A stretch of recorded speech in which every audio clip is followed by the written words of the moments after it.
Aujourd'hui, je suis ici pour faire Forza Horizon. En mode what the fuck. À l'heure actuelle, je sais pas ce que ça va donner, ça se trouve ça va être nul à chier. Mais bon, on va bien voir, c'est parti.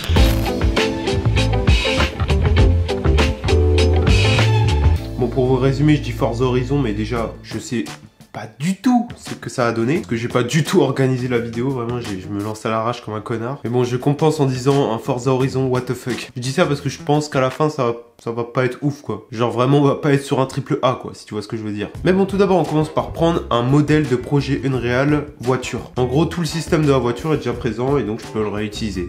Mais bon, tout d'abord, il nous faut une map. Et pour ça, je vais utiliser World Creator. En gros, World Creator, c'est pour créer des paysages vraiment réalistes. Genre ça. Et donc moi j'ai envie de faire une sorte de map en mode il y a des montagnes au milieu, et puis t'as une route sur le côté, et puis ça passe un peu partout, quoi. Ouais, sans prise de tête, quoi. Ouais, j'ai fini World Creator, je l'importe sur Unreal. Je lui mets une texture un peu basique, hop, ça passe crème. Bon, du coup pour faire la route, on va utiliser des splines. En gros, c'est un chemin que tu traces avec ta souris, et tu peux lui donner le mesh que tu veux, c'est-à-dire par exemple une route.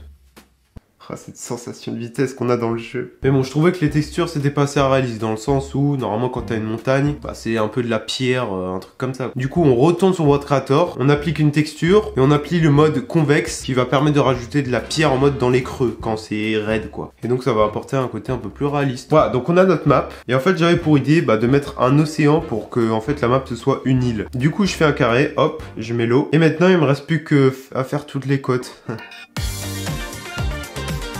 Je prends du plaisir à faire ça, c'est génial. Bon, en tout cas, ce qui est bien, c'est que je fais pas de tâches redondantes. Hein. Après avoir fait toutes les côtes, voilà, donc on a enfin une île. Et maintenant, il est grand temps de faire le village. C'est parti.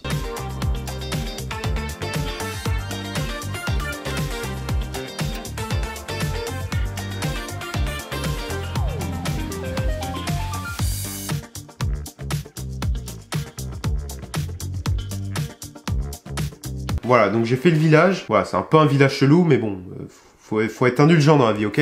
Bon, pour simplifier, j'ai voulu faire des intelligences artificielles avec des voitures, sauf que, ça s'est pas passé comme prévu. Bon, normalement, l'intelligence artificielle devrait suivre mon trait. C'est un échec. Mais où va cette voiture? Il est temps de le découvrir! Fait n'importe quoi, putain, mais ça n'a aucun sens.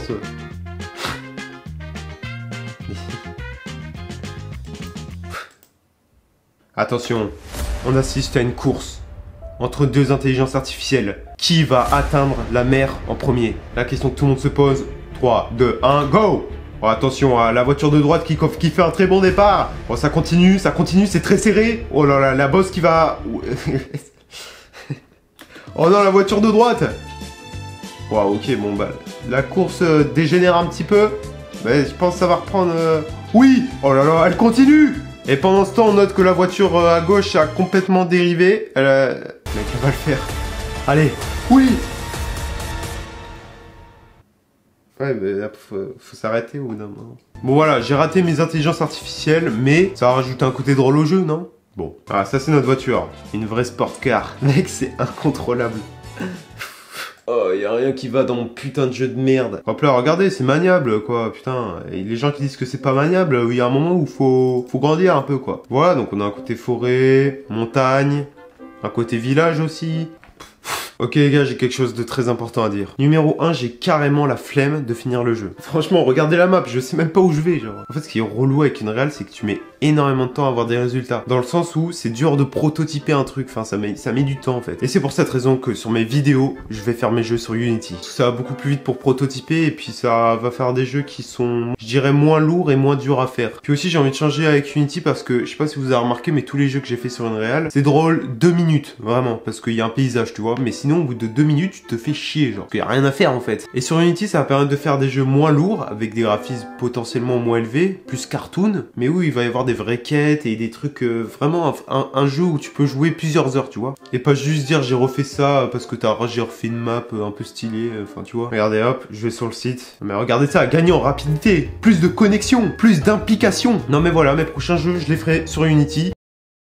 Alors je décide de retourner sur Unreal, mais non, je vais sur particulier et hop là, personnel gratuit. Revenu ou financement inférieur à 100 000 USD au cours des 12 derniers mois. Ouais ok, donc je vais devoir payer quoi, parce que mes jeux ils sont connus dans le monde entier, au bout d'un moment, j'apprendrai Unity. Au revoir.